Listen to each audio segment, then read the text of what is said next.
Hey guys, with patch 0.3 coming out in a little bit less than a month, I want to take today to talk a little bit about what I think patch 0.3 needs to have in order for the game to head towards a positive direction. Now, I think that this is one of the most important patches for the entire early access and will probably shape the direction of early access to come, because in early access, we've had two patches. We had patch 0.1 and patch 0.2. And if I draw out in front of me on a graph what I think player satisfaction was for patch 0.1 and patch 0.2, you'll see that in this graph, the satisfaction has kind of been going in a downward trend. So the first one we kind of had satisfaction, I'd say probably up here or so, but then in patch 0.2, it went really far down. People were not happy about it, and were not happy about the direction that GGG have been taking with the game.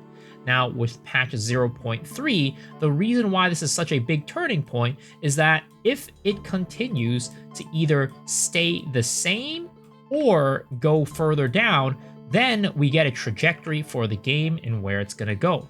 Now, if this patch hits big and is really positive, then patch 0.2 could have been a fluke and people were just like, okay, you know what, maybe I'll have a little bit more confidence in GGG going forward. But if it doesn't hit, I actually think that a lot of people will probably lose faith in Path of Exile 2 until at least the 1.0 release. So this patch has a huge play on what people think about the game going forward. And that's why I think it's especially important for them to hit this one out of the park. So with that, I made a list of things that I think the game needs for patch 0.3 to be successful. Now, this isn't a list of predictions. Now, some of these might be on a predictions list, but I don't think they're going to be able to hit every single one of these. But I do think it's important that they hit at least the majority of these and also implement some of these going forward, because Path of Exile 2 is definitely in a very fragile state right now, where people have gone from saying the game is pretty decent to, I think, a lot of negative sentiment around it. So let's start off with the two big points. I think that there definitely needs to be some big changes with the campaign and also some really big changes with the end game. Starting with the campaign, there's not too much, I'd say, but they are very impactful changes. For example, the first one definitely has to be the speed and feel. Jonathan has talked about this in the past in a recent Chinese podcast that they will be addressing this, which is good. They want to address how fast the campaign is in both the actual time it takes and also how it feels. And we've seen some of these changes already, with map layouts being implemented into the patch 0.2.1 something. They did make quite a few changes to the map layouts, and while I do think that there have been some positive changes, I still think that Acts 2 and 3 still need some work. So I would really like to see them make some more map changes to make it so that we get a better feel in these maps, and also makes things more streamlined. If anything, make it so that they breadcrumb us towards the right direction, because a lot of times it feels like the maps actually are kind of confusing. I've played the maps so many different times, and I still haven't really been able to grasp the direction I'm supposed to go on certain maps. Every now and then I'll go in a direction and it'll be like, where am I? So I really hope that they do a little bit more breadcrumbing, and also just in general make the maps more streamlined and maybe even a little bit smaller. Now, another area they can address is the movement speed issue. Now, that could be in the form of things like implicit movement speed bonuses on boots. A lot of people have talked about this idea, and Jonathan actually has said that he isn't completely opposed to the idea and he could do that. I think this was back when we had the Ziz interview back in June, he said this, but he hasn't implemented it. So I'm assuming he's probably more on the side of not putting it in the game versus putting it in the game. But that's definitely one way to address the solution. But I actually thought of a more creative solution for the game that maybe could work, but could possibly just feel bad when you don't have it. And that's to actually add acceleration shrines into the maps themselves. In the end game, a lot of people get acceleration shrines and get really happy because the game feels so much better when you have them. And in Path of Exile 1, you could actually get shrines throughout the campaign and in the end game, whereas in Path of Exile 2, you can only get these shrines in the end game. So maybe it's about implementing shrines in the campaign and potentially having a little bit of a boost on acceleration shrines during the campaign. That way, whenever we find one, we get a boost of dopamine, make us feel better, make us feel good, and be able to clear the maps faster and clear the campaign faster as a result. I think that this satisfies both criteria, where Jonathan says that they don't really want to increase the base movement speed of characters, but it also gives us players a little bit more opportunity to get more movement speed in the campaign. And I think it's a win-win situation, but I don't know. I always say that players are really good at finding problems, but not really good at finding solutions. So let me know what you guys think about that solution in the comment section below. Now, the other thing that I think they need to address and add into the game is definitely Acts 4 to 6. Now, I know that there have been rumors going around that Act 4 is basically 99% confirmed to come in patch 0.3, but personally, I don't think that they will add just one act. I think they're probably going to add Acts 4 through 6 or add no new acts at all.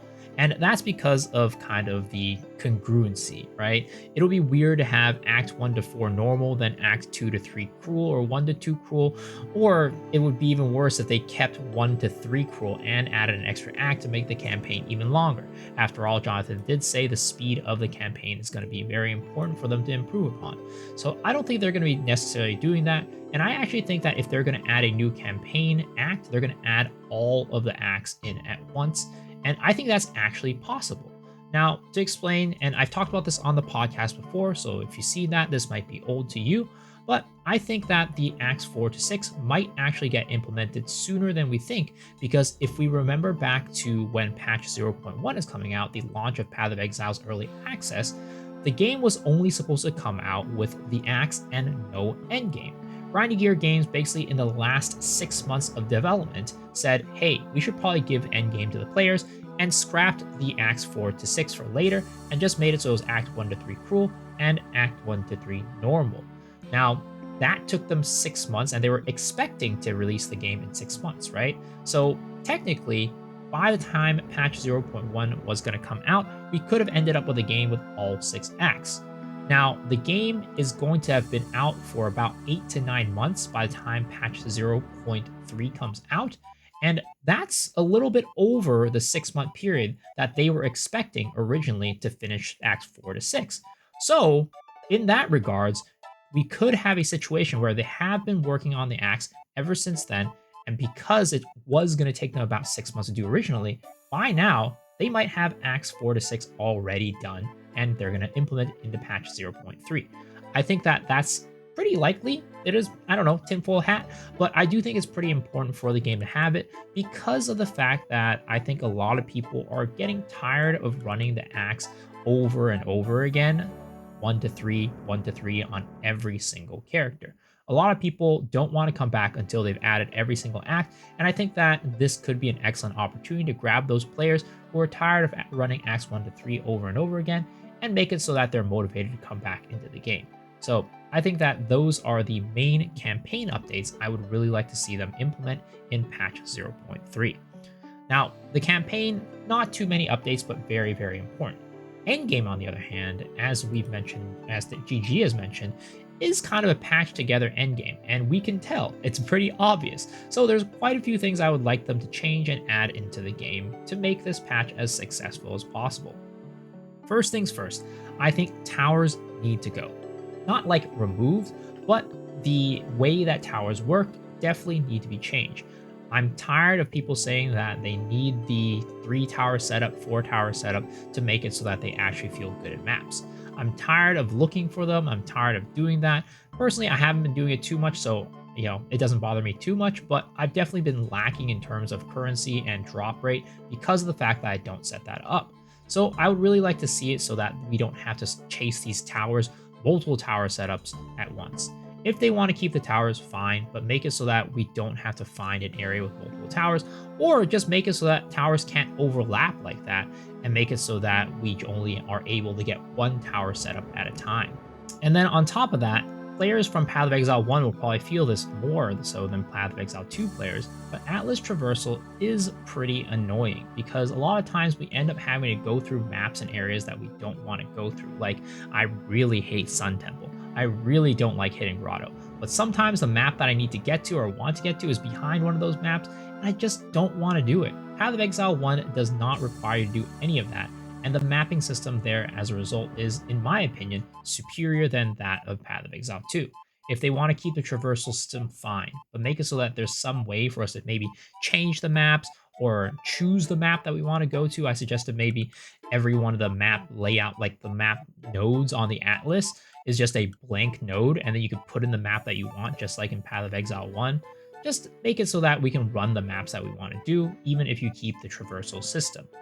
Crafting, I think definitely needs to be addressed. A lot of people still want more deterministic crafting. While I don't really agree with like going directly into the Path of Exile 1 direction of complete, like, just so much areas where we can craft deterministically and just have it be confusing, which is why I actually think Path of Exile 1 is so hard to get into. I do like the idea of having a little bit more deterministic crafting, especially when it comes to the omens. I think right now omens are still way too hard to get, especially the whittlings and the desk scroll annulments, like the purple ones, the expensive ones, right? They were going to implement they did implement apparently a change during the summer and one of the previous patches to make them more common, but I still don't think that they're common enough. I think that it's still mostly people selling them, and only the top percentage of players are really using them to craft their gear. I would like to see it so that more users can actually use them to craft their gear and make gear that they like and want to use. And on top of that, I think that more crafting options will lead to less inflation, because maybe we're going to be able to use like divines to start crafting stuff. I don't know. Right now, I think that divines are a currency that pretty much is only used as trade currency. Most people don't really use divines, they just use it for trade, and as a result, they just pile up and up and up, and inflation goes insane. So if there is more opportunity for people to actually use their divines, maybe it's on like the Recombinator to make the chances higher to succeed, or maybe it's as a currency that you use along with your omens to make certain crafts happen. I think that that would be a very good way to do it. Right now, there's pretty much no way to use that currency, the Divine Orbs. There's no Divine Orb sync, and I would really like to see that be implemented, because right now, at least last I checked a couple weeks ago, I think it was like 1,500, 1,600 exalts to a Divine. That is just an absolutely crazy number. We definitely need to see that decrease, and I think one of those steps taken is definitely using Divines as currency for crafting. Next, more/better endgame goals. Right now, and this kind of like connects with the next two as well. Well, the next one about like map difficulty and progression through tiers. I think that right now, the pinnacle bosses aren't that challenging. It's pretty easy to get through them and pretty fast to get to them and beat them, even in tier 4. And as a result, players kind of run out of content to do pretty quickly. Now, they are going to be adding more bosses, which will help out with this, but I would definitely like to see them add more challenges, whether that be in bosses or in other aspects. I think that right now, Endgame is pretty linear. Most people kind of only have a couple things that they need to do or want to do, and after that, they're done. There's not as much playability as I would like. So having better endgame goals would be amazing. And part of that is making maps more challenging. I think that that's a big part of the fun in Path of Exile, being able to do maps. Like, I personally really like doing maps. And unfortunately, maps are just not that rewarding or challenging. In Path of Exile 1, tier 17 maps are pretty dang hard. And in Path of Exile 1, when you increase the map's difficulty, you get more drop and more rarity. And that's not the case in Path of Exile 2. You can have the maximum amount of drop and rarity without influencing how difficult the map is. So I would really like to see them add more tiers of difficulty to maps, make them actually challenging, and also make it so that the more challenging the maps are, the better the loot that you get. And kind of on the same idea, I also think that's pretty dang easy to progress through the maps as well. Going from tier 1 to tier 15, a lot of times is very, very fast. You can go from like tier 1 to tier 7 pretty quickly, and then tier 7 to tier 15 pretty quickly.